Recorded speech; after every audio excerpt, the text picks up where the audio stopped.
welcome to Real Talk San Diego, Real Talk Solana Beach, and Your Wealth. I'm here with my host, Kara Casino, and myself, Ryan White. We had the privilege of interviewing City Council member Peter Zahn when he spoke about the Solana Energy Alliance. We interviewed him here in Solana Beach at Crust Pizza, and he gave us a rundown on the Solana Energy Alliance. We recorded the clip, and here it is. Ryan White here with City Council member Peter Zahn. And if you're like me and you received one of these cards in the mail and didn't bother reading it, as I didn't, you may not know a whole lot about the Solana Energy Alliance. In addition to that, unless you're one of the 6% people who have opted out, you're in it, right? I mean, 94% of people in Solana Beach are automatically signed up for the Solana Energy Alliance, so I thought I'd go directly to the source to find out a little bit more information about Solana Energy Alliance. So Peter, what is Solana Energy Alliance? Well, first, Ryan, thanks a lot for having me on the program. Great to see you again. Thank you. And you're an exemplary resident of our great city. But Solana Energy Alliance is a program of the city of Solana Beach, and it really takes advantage of a state law that allows cities and counties to engage in energy procurement and generation so that there's an alternative to their local utility, in this case, San Diego Gas and Electric. We've been studying this on the City Council for about 6 years and just cut over to it recently on June 1st. Got it. Well, tell me how it works. Yeah, so basically what happens is and this is all governed by not only state law, but the Public Utilities Commission for the state, and we follow their rules. And the way it works is once that they approve our plan, then we notify the residents, and you've already received at least a couple of notices about the program, and residents have the opportunity to make a choice. They can either stay in the Energy Alliance and get all those benefits that we offer, or they can opt out and stay with San Diego Gas and Electric. But regardless of what happens, SDG&E still delivers the energy no matter who buys it, whether the city or SDG&E. And the lights will never go out no matter what happens. Well, what are the benefits? Well, there's many, many benefits, as you might imagine. Of course. But one of the great things about it is that we are able to offer electricity, and this covers the electricity part of your energy source, not the natural gas. We're able to offer electricity at prices below the utilities prices. Okay. Another benefit is that it's really a matter of local control now. So instead, let's say you didn't like our rates, or we're going to set new rates, whereas the utility, you generally got to go to Sacramento to a rate setting hearing. Here, you come down to City Hall, just within a mile or two of where you live, and you can voice your opinion on the rates that the city sets. There's also a great benefit in terms of the renewable energy content. So SDG&E is offering, and they're actually on the high side for the state, they're offering about 42% of their energy being from renewable sources right now. We're going to come out of the gate with the lowest level plan, or actually we have come out of the gate, at 50% renewable energy, and you also have the option to go to 100%. And the 100% rate is going to be competitive with what SDG&E is offering at the 42%. Wow. So a lot of great benefits. Now, I should mention one more, and that is that there will be, according to our financial projections and all the other entities that have done this so far throughout the state, a surplus in terms of the revenue that we take in from our ratepayers will be greater than our cost for the energy. And that surplus will be able to be deployed locally. So we can apply that to local programs, whether they're energy related, like energy efficiency upgrades, or we can help people get rooftop solar and the like.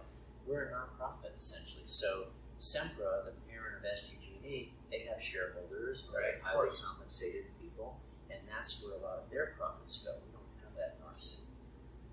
For more information, SolanaEnergyAlliance.org. Now, do you have to live or have a business in Solana Beach to participate in SEA? You do. You've got to have one of those to participate. One of the things that we're looking at probably down the road is that we have neighboring cities that are all looking at this. Solana Beach is the first in the county and the first in SDG&E's service area, which goes into Orange County, to do this. But we know that our neighbors to the north and south within the county are all looking really closely at this. And we expect, especially for the North County neighbors, ultimately there'll probably be some kind of a joint powers authority where we'll all combine together. So we're kind of a trendsetter as far as this goes. Exactly, we're pioneers. Has SEA begun to serve customers? Has it started already? Yeah, we cut over to it on June 1st, so less than 2 weeks ago, or a little over 2 weeks ago actually.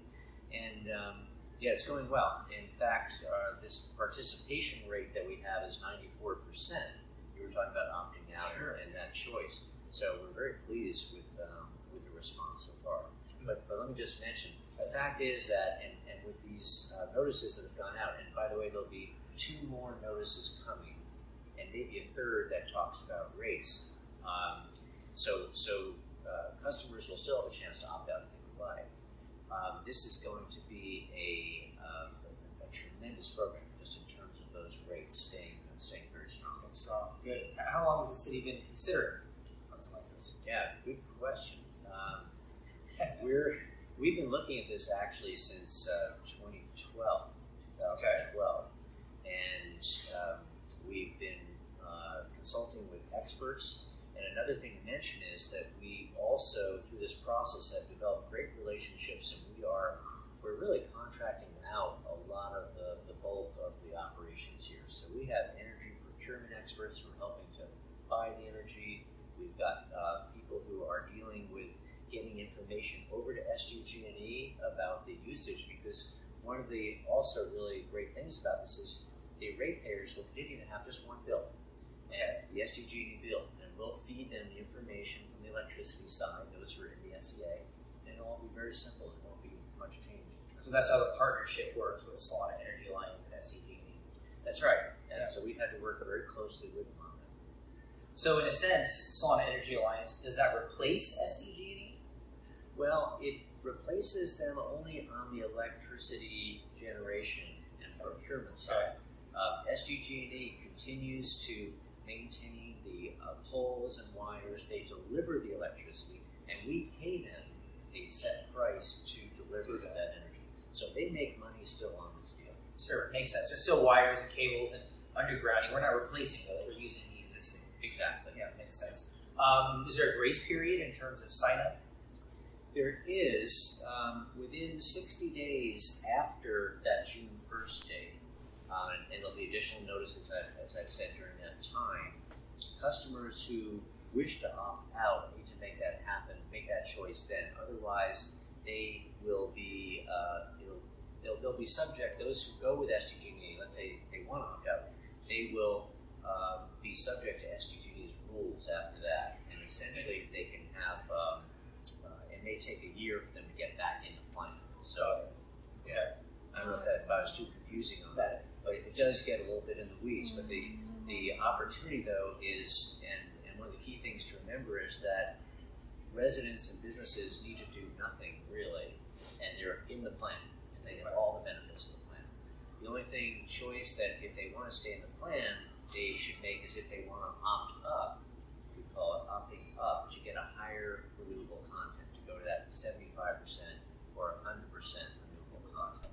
And you mentioned before about rates. How do the rates compare? And I would imagine it's a little bit different based on what percentage is renewable. Right, 70, 50. That's right. That's right. And how do they compare to SDG? Well, generally the rates are very favorable.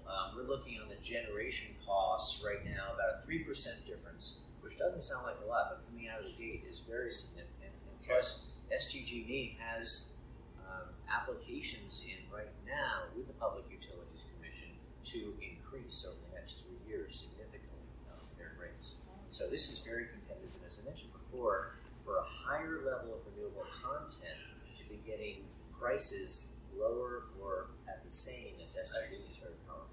So we gain a little bit more control.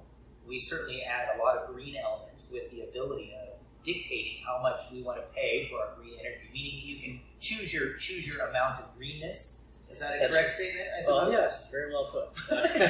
Pretty sure that's a word. Okay, perfect. Well, Peter, I want to thank you for joining us today. For more information, SolanaEnergyAlliance.org. That's the website, SolanaEnergyAlliance.org. And let me mention one more thing. We also have a call center, and that can be reached at 858-720-4422. 858-720-4422. Thanks for having me, Ryan. You got it. All right. There you go. I want to give a special thanks to City Council Member Peter Zahn, also Crust Pizza there in Solana Beach. And one more time, for more information on the Solana Energy Alliance, the website is SolanaEnergyAlliance.org. That's the website, SolanaEnergyAlliance.org.